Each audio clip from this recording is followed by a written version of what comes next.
Boa noite, pessoal. Para quem não me conhece, eu sou a Avelina, obstetra do Núcleo Bem Nascer, e hoje a gente vai conversar aqui um pouquinho sobre os cuidados com a pele e o cabelo. A gente vai bater um papo com a doutora Adriana Biagioni. A gente tinha um modelo, né, de fazer os nossos encontros presenciais, orientando as gestantes, futuras mamães aí na gestação, os cuidados. Mas nesse modelo novo agora a gente está tentando trazer algumas informações por aqui, tá? Então hoje à noite a gente vai convidar a doutora Adriana Biagioni, que é paciente do Núcleo Bem Nascer e além disso é nossa parceira já há alguns anos e sempre contribuiu, né, nas nossas palestras e nas orientações das nossas gestantes, tá?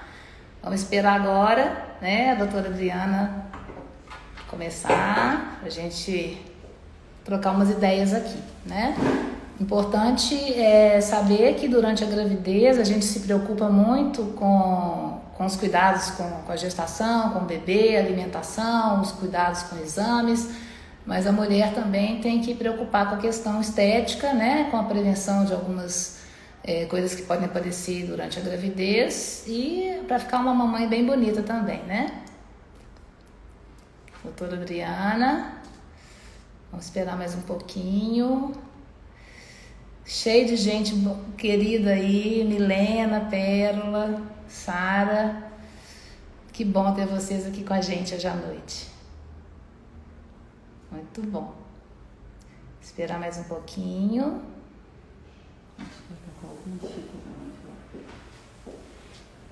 Amanda. Bem-vindos, todos bem-vindos. Ei, Lorena, tudo bom? Ana Flávia. Ei, Joyce, Mari, Isa, cheio de gente querida. Vamos esperar aqui a doutora Adriana.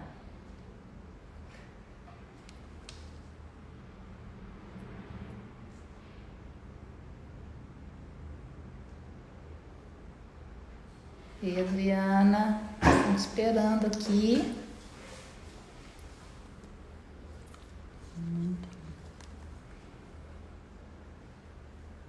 Ei, Fernanda, tudo bem? A Adriana deve estar tendo alguma dificuldade aqui entrar para a gente começar. Nós estamos cheios de perguntas. Algumas perguntas a gente fez uma enquete, né? Pelo Stories, aí algumas pessoas fizeram algumas perguntas, depois também no direct, e a gente vai tentar responder durante também a nossa conversa aqui.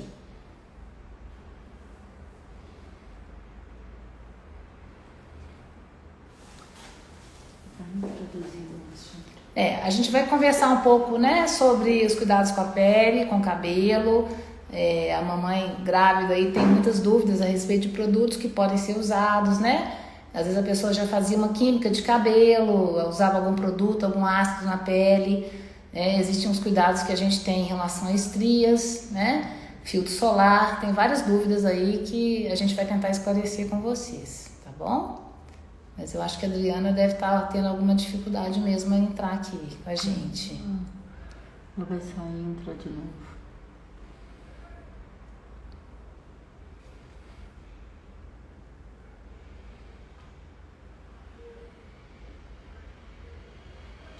Máscara de cravos. Eu vou deixar essa pergunta aqui. A Adriana entrou. Enviou visualizar. Isso. Acho que agora vai dar certo. Ei, Raquel, tudo bem? Deu certo? Adriana, que bom, deu certo agora. Dá pra Glória a gente Deus. conversar. Então, Tudo eu bem? já fiz uma. Tudo bem, tudo bom. A gente estava esperando por você. Já fiz uma introdução rápida aqui. Falei da nossa parceria já há alguns anos. Falei do prazer de ter você também como paciente do núcleo, né? Que eu pude ter a oportunidade de te acompanhar nas 2 gestações. E é um prazer, né? Te receber aqui hoje à noite. A gente tem algumas perguntas do enquete e temos perguntas que já surgiram aqui também. Eu queria que você se apresentasse primeiro. Tá, joia. Bom, eu sou dermatologista, né, já há alguns anos. Como a doutora Avelina falou, eu que tive o prazer de ser sua paciente, sou sua paciente até hoje. né? Eu não poderia estar em melhores mãos. E é um grande prazer para mim participar do grupo também. Eu me sinto muito honrada de ser convidada para falar junto com esses colegas tão brilhantes, né? Que Tão bom. queridos também, né? Um prazer para a gente. E aí, você é dermatologista, né? Atua tanto na área de estética como com as doenças da pele também, né? Isso mesmo. Gosto muito da parte estética, mas sou apaixonada pela clínica. E é aquela coisa, né? A gente está sempre estudando, sempre renovando os conhecimentos, né? É uma área que eu gosto muito. Ótimo. Então, eu tinha comentado aqui, né, que durante a gravidez é importante a mulher cuidar dos aspectos de exames, vacinas, as vitaminas, né, o acompanhamento pré-natal, mas que também tem a preocupação estética, porque existe uma transformação no corpo da mulher por causa dos hormônios, né? E também pelo fato da barriga crescer, esticar a pele, e essas alterações, né, têm repercussões para a gente depois. Então, nas perguntas que a gente fez na enquete, né, uma delas é que as mulheres, né, as mulheres se preocupam muito com as estrias, né? Então a gente sabe que com o ganho de peso excessivo, essas estrias têm o risco de ser mais prevalentes. E aí elas estão querendo saber se tem como prevenir essas estrias. Eu responderia que, em parte, né? Realmente, um dos principais fatores para o surgimento das estrias é um ganho de volume. Quando o abdômen aumenta de volume, as mamas, o quadril também se alarga, isso é um fator contribuinte para a formação das estrias, sim. Mas não é o único fator, né? Os próprios hormônios também podem estar implicados e a hereditariedade também. É muito comum a gente ver estrias, por exemplo, em gestantes que na adolescência tiveram estrias também. E nas gestantes mais jovens. Nas gestantes após os 28, 30 anos, já é um pouquinho mais difícil. E mesmo quando a gestante toma todos os cuidados, com boa hidratação, tanto local quanto aumento de ingesta hídrica, mesmo assim, mesmo com ganho adequado de peso, as estrias elas podem aparecer, né? Então, nem sempre se consegue prevenir totalmente, não. Às vezes, mesmo tomando todos esses cuidados, as estrias podem aparecer sim. E as estrias, no começo, elas são rosadas ou violáceas, e depois, quando elas vão amadurecendo, elas vão se tornando esbranquiçadas ou peroladas. Lembrando que o melhor momento para tratar as estrias é depois que acaba a gestação, né? Existem algumas coisas que podem ser feitas durante a gestação para tentar evitar, mas o tratamento mesmo é depois que acaba a gravidez. Sim. Agora, mesmo a gente sabendo que tem essa questão hormonal, essa questão constitucional, é recomendado que a gente faça o que é possível para prevenir, que seria o controle do ganho de peso, né? O ideal, na nossa expectativa, seria um ganho em torno de 9, 10, 12 quilos. Então, é importante a mulher preocupar com isso, porque quanto mais a pele esticar, quanto mais ela engordar, mais risco de ruptura das fibras elásticas, né? E também deve ter alguns cremes que você recomenda como mais específicos para gestantes usarem nesse período, né? Esse comentário ele é muito importante, né, Evelina? Porque não é qualquer creme que pode ser usado durante a gravidez, né? A pele, ela funciona como uma barreira, mas é uma barreira semi-permeável. Algumas substâncias conseguem, sim, atravessar a barreira cutânea e chegar até a circulação sanguínea. Então, existem várias marcas aí no mercado, que depois a gente pode fazer uma listinha, enfim, né? Se for o caso, que são adequadas para serem usadas durante a gestação, né? Não é todo creme para estria que pode ser usado na gestação, não. E tem uma pergunta que é muito comum também, quando a gente fala de estria, é sobre o uso dos óleos. Algumas gestantes optam por usar apenas os óleos. Óleos de semente de uva, óleos de amêndoas doces, né? E o óleo, na verdade, ele não consegue hidratar a pele. Para a gente prevenir estria, é importante também hidratar, né? o óleo, ele forma uma película que diminui a perda transepidérmica de água. A maioria dos cremes que a gente tem no mercado para tratar a estria, para prevenir estria, especialmente aqueles usados na gestação, eles têm na sua composição alguns desses óleos. Então, se a opção for usar apenas óleos, ou usar uma combinação de creme e óleo, uma dica é que o óleo seja usado, por exemplo, antes de entrar no banho, porque aí quando você passa o sabonete, você diminui a agressão do sabonete à pele, você acaba retirando o óleo e deixa a oleosidade natural da pele ali para protegê-la. Ou então, depois que você passa o creme hidratante ou creme preventivo para estrias, você pode passar um pouquinho do óleo por cima. Porque o óleo, fazendo essa película, né, ele vai aumentar a absorção desse creme para estria. Olha, Você vai otimizar o tratamento. Bom, então é bom que a gestante, além de ter o seu médico obstetra, é bom ter sua dermatologista também, né, Adriana? Ah, sim, claro. Bom, vamos. Em relação às estrias, teve uma pergunta aqui. Se pode, depois da gravidez, tratar com estrio? Eu não conheço. Esse produto especificamente eu também não conheço. Existem ácidos que podem ser usados após a gestação, mesmo durante a lactação, né? Existem cremes específicos para tratamento de estria, podem ser comprados prontos ou manipulados. Há lasers que podem ser feitos também depois do parto.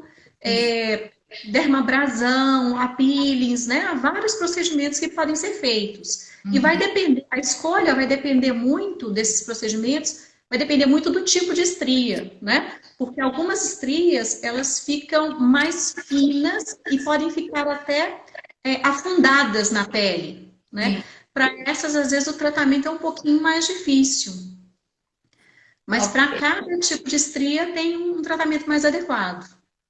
Teve mais uma pergunta aqui, se no terceiro trimestre precisa aumentar o número de vezes do uso de cremes para prevenção de estrias, pelo fato da pele ter esticado mais no final. Geralmente não é necessário, não. Geralmente o recomendado é passar uma vez só ao dia, logo após o banho, que é o momento que a pele está mais propícia para receber aquele creme. Ótimo. Eu acho que a questão do ganho de peso realmente é importante, não só para a questão da estria, mas como para a saúde da gestante e do bebê também, né? Aí surgiu mais uma pergunta aqui. As estrias estão dando bastante ibope. Tem ácidos compatíveis com a amamentação? Tem ácidos que são compatíveis com a amamentação, sim. Uhum. Ácido glicólico pode ser usado, ácido ascórbico, que é uma vitamina C, né? O ácido glicólico, dependendo da concentração, obviamente, então precisa da orientação de um dermatologista, sim. Ótimo. E alguns derivados do ácido retinóico, dependendo do tipo de derivado e dependendo da concentração, também podem ser usados. Ok. Mas tem que ter orientação.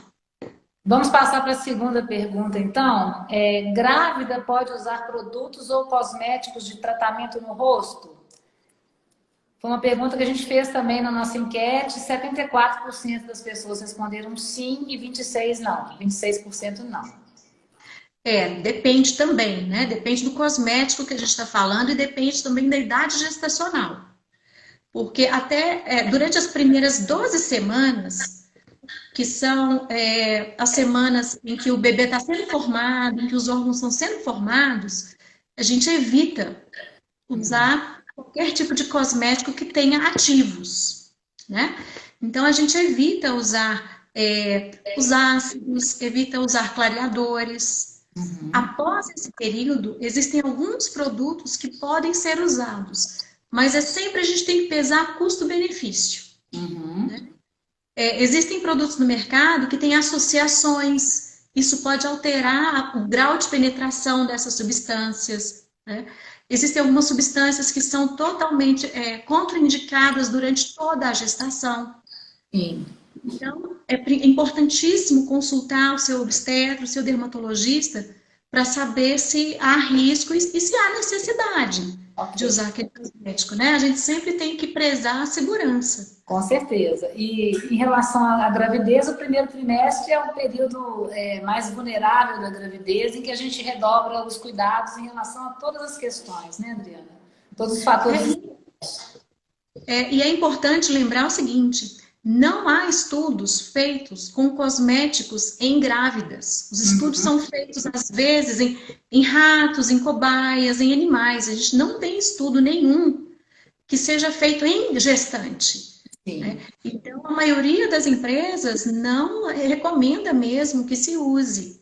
Porque eticamente nem seria adequado, né? Não pode fazer. Bom, inclusive em relação a esses produtos químicos na face, né? Tem uma pergunta aqui da Janaína Martins a respeito do uso de vitamina C e ácido hialurônico, como o Vita C da La Roche, se pode usar no período de amamentação. Pode, no período de amamentação. Agora também de outra pessoa aqui, deixa eu perder aqui, Juliane Bolsas, perguntando a mesma coisa na gravidez, ácido hialurônico permitido na gravidez. Os ácidos hialurônicos são hidratantes, né? São substâncias que existem no nosso corpo, existem na nossa pele, inclusive. Eles, hoje em dia, são usados na forma de creme, são usados também como preenchedores, né? Como preenchedores injetáveis, eles não estão indicados na gravidez. Como hidratantes, eles podem ser usados sim, porque pelo peso molecular, eles não conseguem atravessar a barreira. Barreira cutânea. Então, esses produtos podem ser usados, os hidratantes com ácido hialurônico. Geralmente, há uma combinação de vários tipos de ácido hialurônico. Quanto à vitamina C, depende da concentração da vitamina C.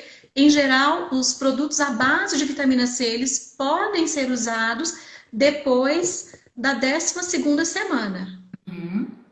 Agora, é importante verificar com a indústria farmacêutica ou com o seu médico se aquele produto está liberado para ser usado em gestante.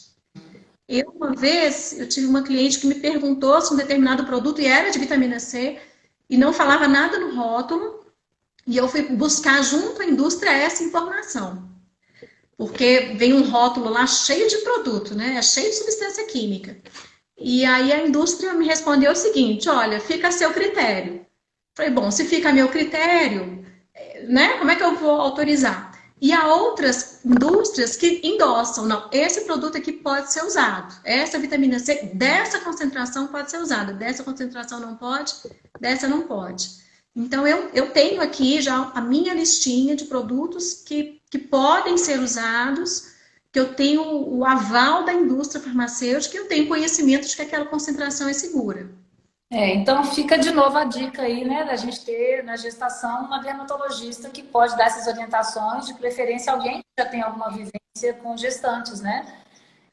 Todo mundo tem medo de mexer com gestante, todo medicamento tem risco, então alguém que estudou sobre esses produtos, né, vendo concentração, combinações, então é interessante ter o dermatologista acompanhando junto, né?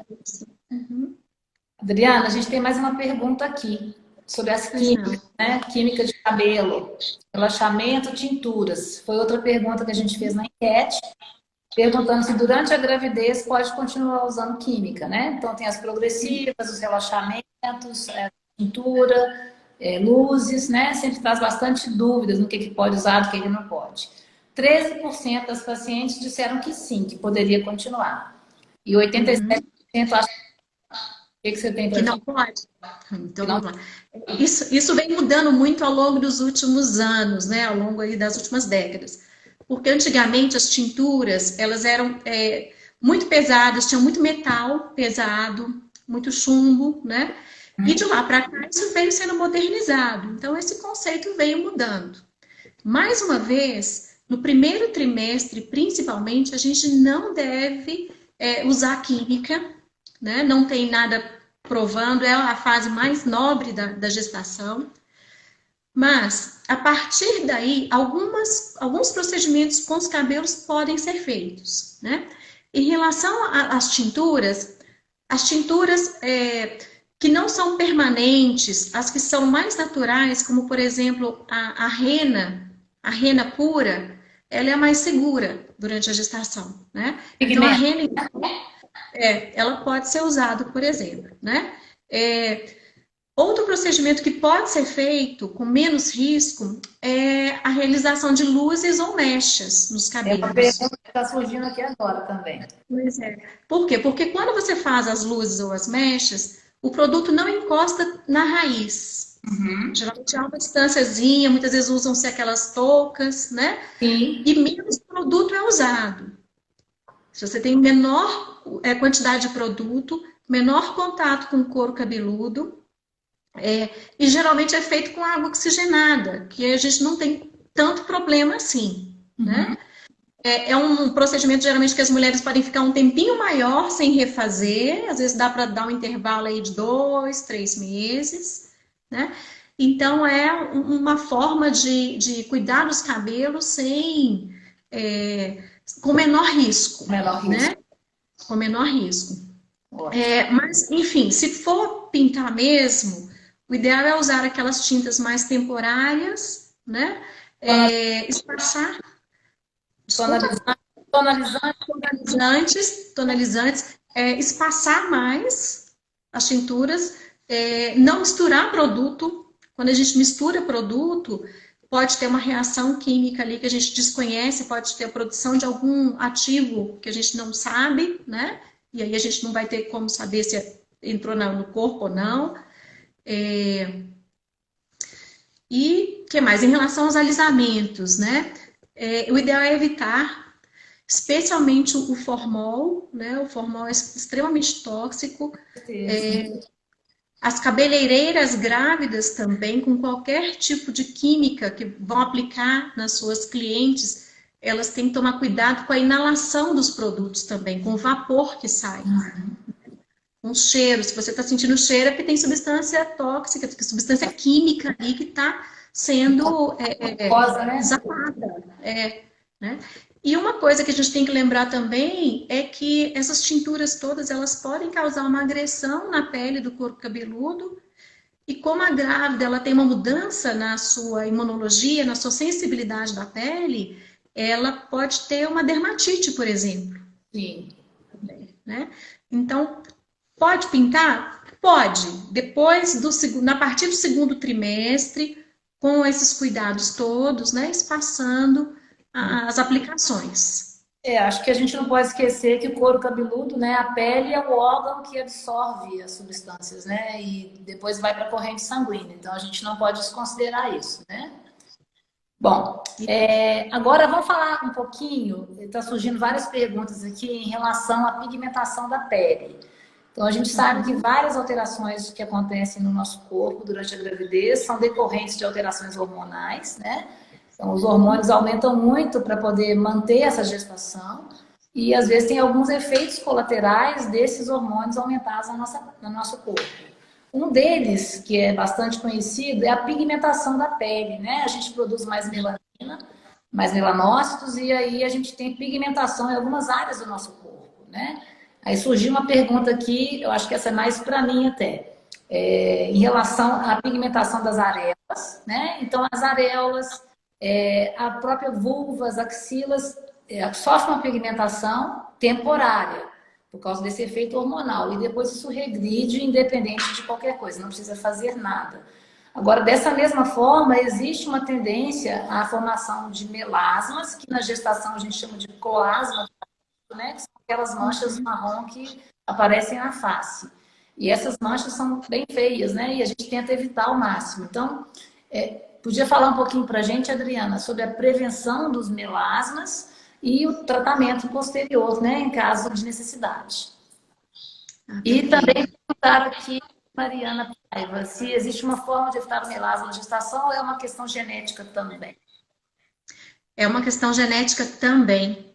Não necessariamente hereditária, mas é muito comum, famílias, povos que apresentam melasma, né? O melasma, ele é mais prevalente em latinos, por exemplo, e a gente aqui tem uma mistura muito grande, né?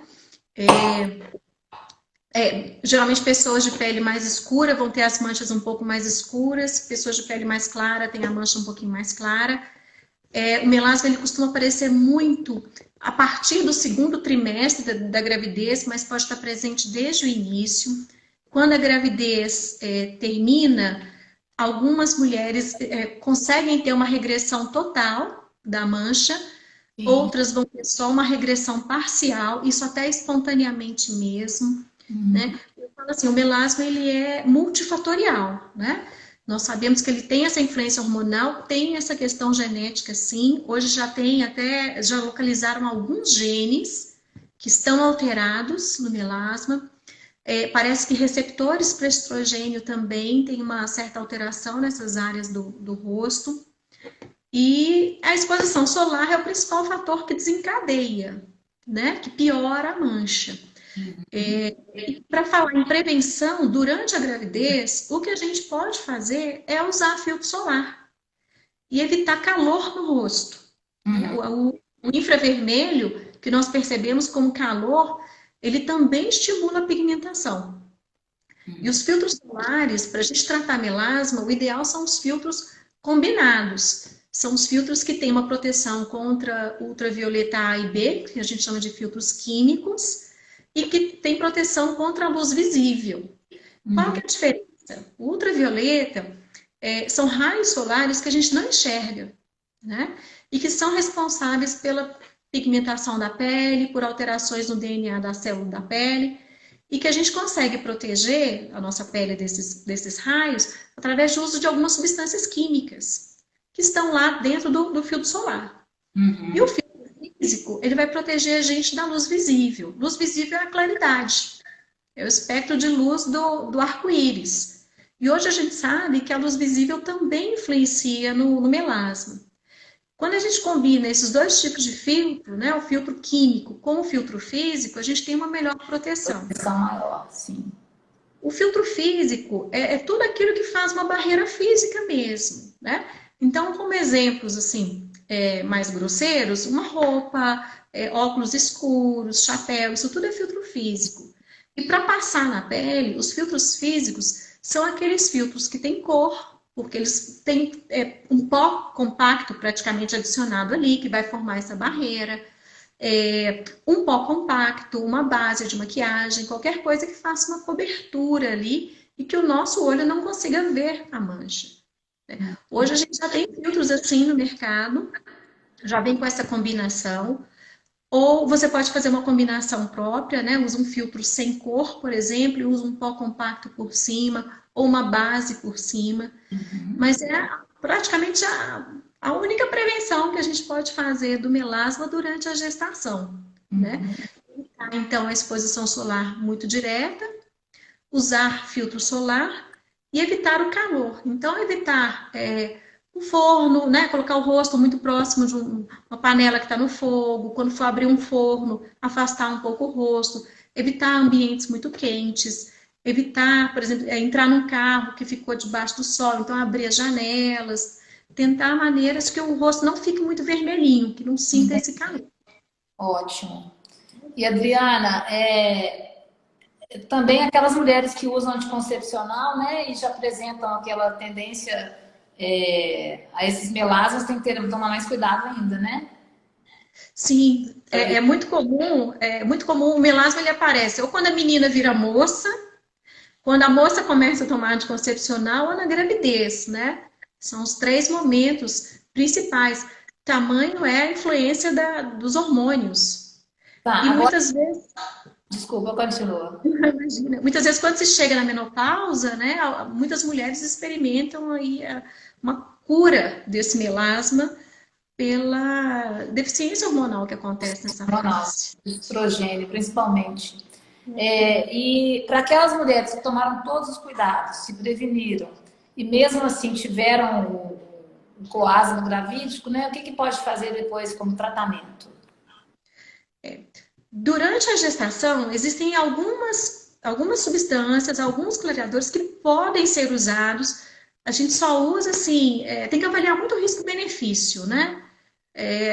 Às vezes, quando a gestante está assim, muito abalada psicologicamente, se aquilo está afetando muito a autoestima, eu acho que vale a consulta a um dermatologista, porque tem alguns poucos ativos que podem ser usados para ajudar a clarear um pouco essa pele, né? A própria vitamina C é segura e ajuda um pouco.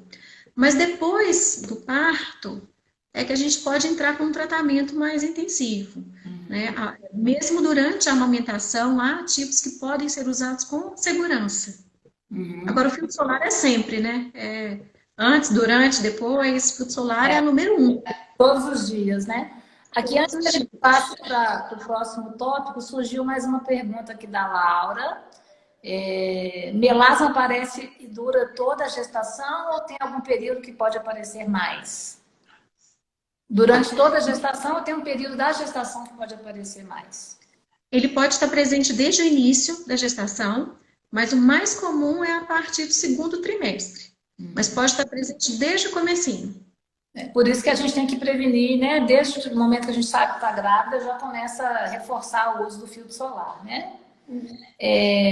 Acho que a gente pode passar para o próximo tópico. Vamos continuar em relação à pele, que tem outra questão também que incomoda bastante as gestantes.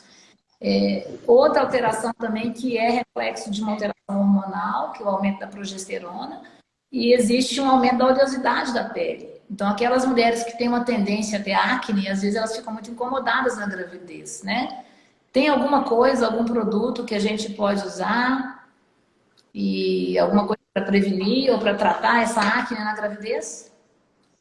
Bom, a acne ela pode aparecer em até um quarto das gestantes, né? Às vezes, mesmo que aquela gestante não tenha tido história passada de acne, você nunca tive acne nem na adolescência, pode acontecer durante a gestação. Durante a gravidez, existem algumas substâncias, alguns ativos que podem ser usados depois das primeiras 12 semanas, né? Então, a gente tem o ácido azelaico, por exemplo, que pode ser usado. Agora, há algumas substâncias que não podem ser usadas durante a gravidez, né? O ácido salicílico, por exemplo, que está presente em alguns produtos, é muito comum produtos para tratar acne com ácido salicílico, ele não deve ser usado durante a gestação. Então, se a gestante está com acne, um quadro de acne durante a gestação, se foi antes ou se foi durante a gestação, é importante procurar uma orientação, porque há produtos que não devem ser usados nessa fase. Sempre com orientação é melhor, né?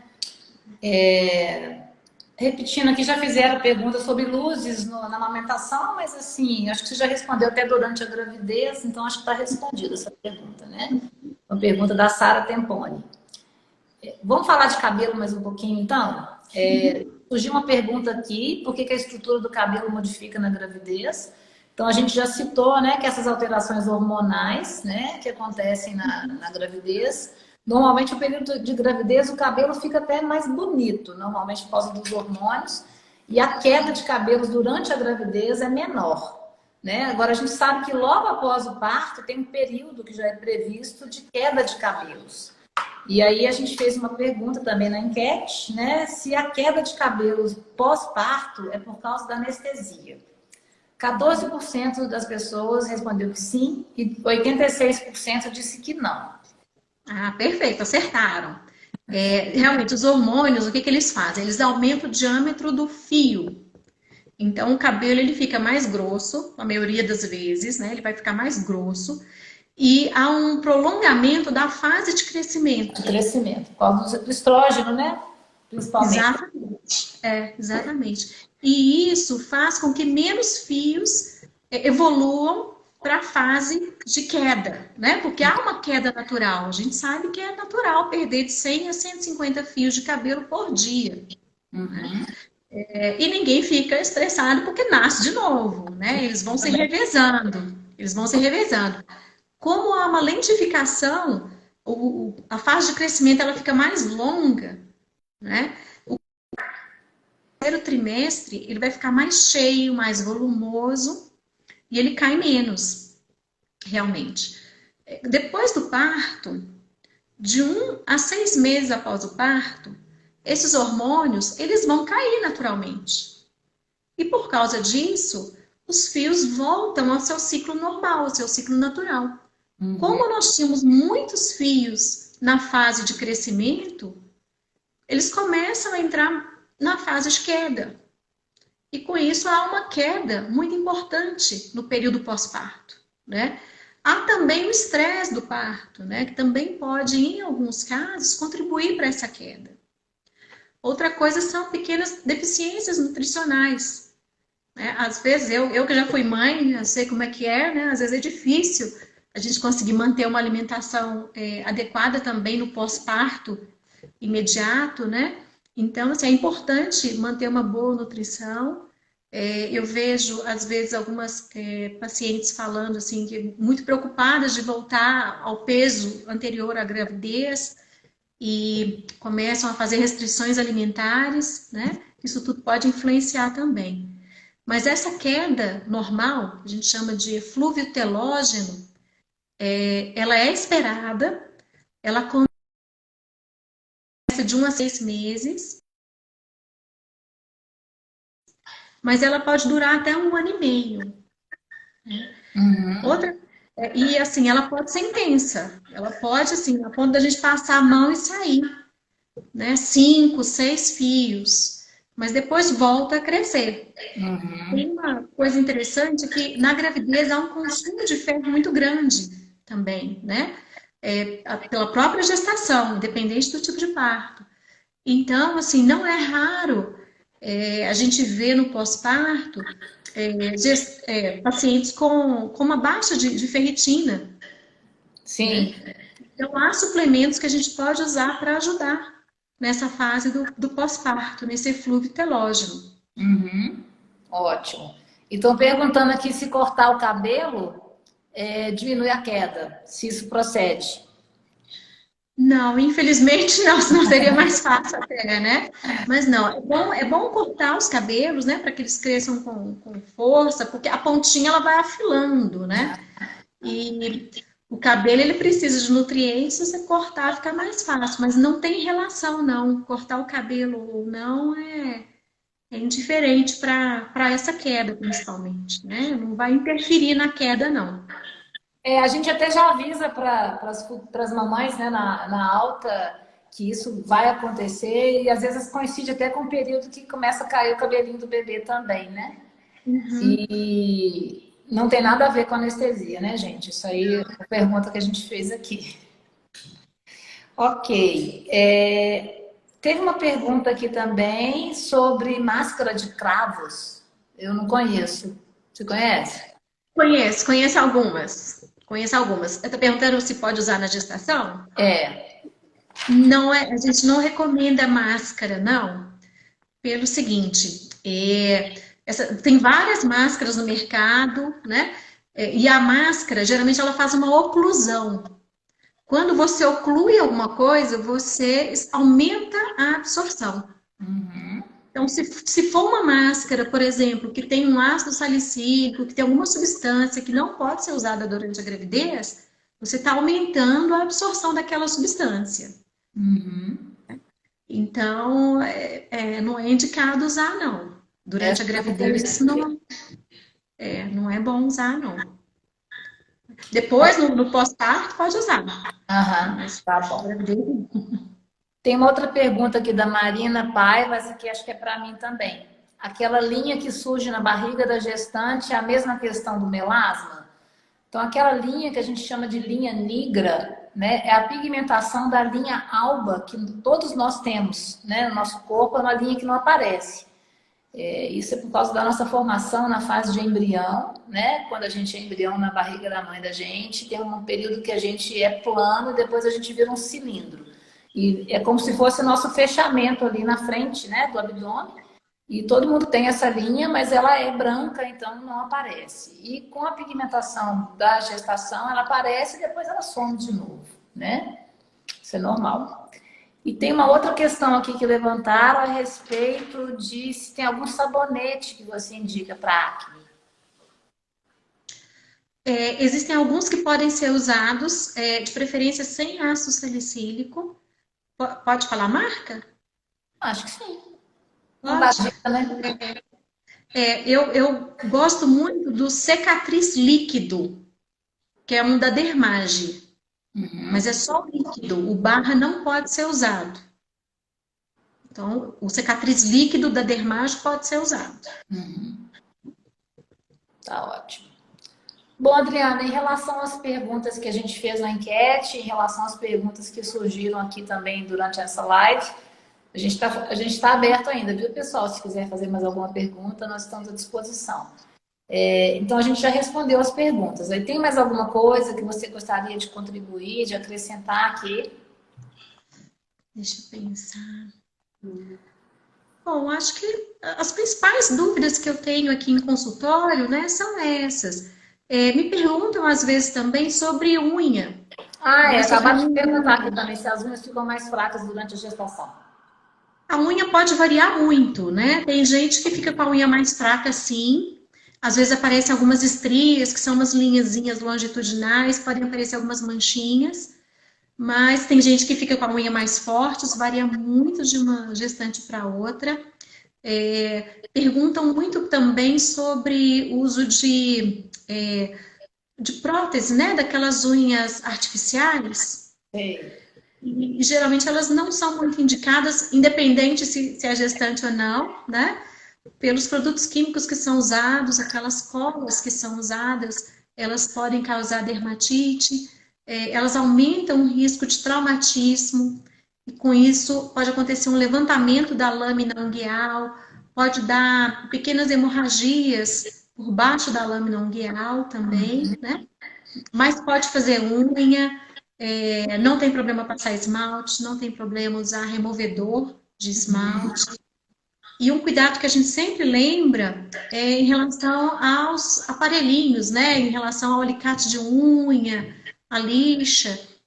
Então, de preferência, usar lixa descartável, usou, jogar fora. E usar o seu próprio alicate. Isso, Né? com certeza. Porque diminui muito o risco de transmissão de doenças, né? Às vezes eu recebo um argumento assim, mas no salão que eu frequento eles têm autoclave, eles esterilizam tudo, né? Autoclave nós sabemos que precisa passar por manutenções regulares, tem que estar sempre muito bem certinho, né? A gente não pode, infelizmente, confiar em autoclaves assim. Houve um tempo em que nós, dermatologistas, a maioria de nós tinha um autoclave em consultório, né? Mas a questão da segurança é tamanha que hoje a maioria de nós terceiriza a esterilização de materiais cirúrgicos porque o risco é muito grande. Com certeza. Tem que ter essa preocupação também, né, Adriana? Foi ótimo você falar isso. Surgiu uma pergunta aqui da Joyce. Ei, Joyce. Se precisa de algum cuidado especial com a depilação com cera? Ótima pergunta, ótima pergunta. Bom, em relação à depilação, né? O laser ele é contraindicado durante a gravidez porque não tem estudo, né? Então, a gente não faz depilação com laser. A depilação ela pode ser feita com linha, com cera ou a raspagem dos pelos, né? O cuidado que a gente tem que ter é que é muito comum ter uma pseudofoliculite ou até mesmo uma foliculite verdadeira após a depilação, né? Então, tomar cuidado. E a outra questão que é bom lembrar é uma coisa que antigamente era feita, né? Mas que hoje já caiu por terra, que é a remoção completa dos pelos da região da vulva, né? A gente não usa mais fazer aquela tricotomia, que é a retirada dos pelos para a realização do parto. Sim, com certeza. Eu me lembro da época de residente que chegava lá e a enfermeira tinha que fazer, raspava tudo, né? E às vezes as mulheres acham que isso ainda é feito e por prevenção, falam assim, não vou querer que raspa lá, então eu vou me depilar antes, já vou preparada para o parto, né? E isso não deve ser feito. Né? Tem que ir ao natural mesmo. Isso mesmo, né? natural. Pelos, A gente recomenda a mesma coisa. Isso. Tem que ir ao natural. Mas pode usar cera e pode usar gilete, pode usar a linha também. Tá ótimo. Adriana, aproveitando a sua presença com a gente aqui ainda, Tem gente querendo que você compartilhe a sua listinha de produtos. Aí eu vou falar o seguinte: a Adriana é nossa parceira, tem o contato dela lá no nosso site, com e-mail, telefone. Ela é uma pessoa muito disponível. Aí, se quiser trocar uma ideia direto com ela, vocês podem acessá-la por aí, ou pelo e-mail ou pelo telefone, tá bom? E pode me mandar uma mensagem, né? Eu vou ter o maior prazer. Então tá bom. E outra coisa, Mariana Lanza está com 38 semanas e sem estrias até o momento. Aí quer saber se ainda tem chance de aparecer. Ah, mais difícil, né? Muito difícil. Não vai aparecer mais, não. Já tá praticamente aí, Esticou né? bastante a pele, né? Não, vai ter não. Eu acho que de perguntas é isso aí, né? Deixa eu ver se tem mais alguma. Depilação a laser já falou que não pode. Uma coisa da mulherada também aqui, gente, o Botox. Quando que é permitido o Botox? Pois é, isso é uma discussão grande, né? Em bula, não se pode fazer durante a gestação e não pode fazer enquanto estiver amamentando. Nós temos aí alguns relatos de caso de gestantes que foram tratadas até para problemas de saúde mesmo, né? Porque o Botox também é usado para outras aplicações. Nós temos alguns relatos de caso que foi feito e que os bebês não tiveram nada. Mas como a gente não faz estudo em gestante e não tem relato de excreção da toxina botulínica pela amamentação, e por se tratar de uma toxina, né, é contraindicado fazer durante a gestação E e a durante o amamentação. período de amamentação. Isso mesmo. A gente faz antes de engravidar e depois parar de amamentar, então, né? Isso. E em relação ao clareamento dos pelos? Uhum. Então vamos lá. Geralmente esses produtos que clareiam os pelos do corpo, né, são à base de água oxigenada. Não tem estudo. Eu fui até reler isso tudo. E não tem estudo falando que pode, que não vai ter complicação nem nada. O que acontece é o seguinte, a pele ela fica mais sensível na gravidez, ela pode ficar mais sensível na gravidez, né? E esses produtos, geralmente, eles são bem irritantes, né? Eles têm uma capacidade de irritar a pele. Então, o ideal é evitar. Se for usar só a água oxigenada, sem aqueles pozinhos para descolorir, de preferência deixar pouco tempo, pequenas áreas, mas não tem estudo falando, não. Então, na dúvida, a gente, Não faz. a gente prefere não fazer, né? Não fazer, não Todo fazer. cuidado é pouco. Espera um pouquinho, Num né? momento tão especial, né, das nossas vidas aí, quando grávidas, a prioridade é isso. Então, na dúvida, a gente não faz, né? Bom, eu acho que é isso, Adriana. Mais alguma coisa que você se lembre, que quer comentar com as nossas gravidinhas, futuras mamães? Eu lembrei aqui dos repelentes, né? Ah, sim, repelente. A gente passou uma época, né, com uma preocupação muito grande em relação ao Zika vírus, uns 4 anos atrás. E até então a grávida nem deveria usar repelente, é contraindicado, né? E só que diante do risco da doença, nós começamos a usar. A gente não fala tanto em Zika vírus hoje, mas a gente continua com a Aedes aí e com as outras doenças que ele transmite também, né? Aí acabou que o repelente se incorporou aos cuidados que a gente orienta a gestante. Tem algum, assim, que você orienta com mais frequência, que você sugere? Geralmente, o que a gente indica é a icaridina, né? Que é o Exposis. Lembrando só algumas recomendações, né? Que a gente tem que passar só na área que está exposta. Então, você vai passar e colocar a roupa por cima, isso não tem sentido, né? A ação do repelente é que ele faz como se fosse uma névoazinha, ele vai evaporando e forma como se fosse uma névoa em volta da pele, e com isso ele consegue repelir, evitar o contato com o mosquito, né? E uso de roupas mais largas, de preferência cores claras, né? Não usar roupa muito colada no corpo. Não se deve aplicar esses repelentes próximos a mucosas. Então, área de rosto, evitar. Não precisa, se vai deitar, né? Não precisa passar. né? Você vai deitar, se cobrir. E lembrar sempre de verificar se o produto tem registro na Anvisa, se está tudo certinho. E a reaplicação, né? Porque ele fica ativo durante algumas horas. Então, é necessário reaplicar para manter a proteção. Isso. A icaridina 25%, né? Que pede para reaplicar com 10 horas. Na verdade, as outras substâncias também que tem em alguns outros repelentes podem ser usadas, mas você tem que replicar mais vezes. Então, Mais acho que a vezes, exposição a produtos químicos é maior, né? Isso mesmo. É isso mesmo. A aplicação, às vezes, você vai ter que aplicar 4, 5 vezes ao dia, né? Dependendo da substância que você usa. A icaridina é mais tranquila de usar, né? Então tá bom, Adriana, queria te agradecer muito, né? Foi muito bom ter você aqui com a gente. Você sempre nos ajudou nos cursos presenciais, né? Quando a gente podia fazer os cursos na Associação Médica. Espero que em breve possamos retornar. Então, acho que foi muito bom contribuir. O que eu acho que o importante é a gente levar informação, né? E que seja dessa forma por enquanto, mas te agradecer sempre a sua parceria, seu apoio, né? E como eu disse, realmente a Adriana é muito disponível para responder perguntas. A gente tem o e-mail dela lá no site, viu, gente? Então, precisando, podem acessá-lo, né? Vai ser um prazer, viu? Aliás, é sempre um prazer, Que viu? bom. Muito obrigada.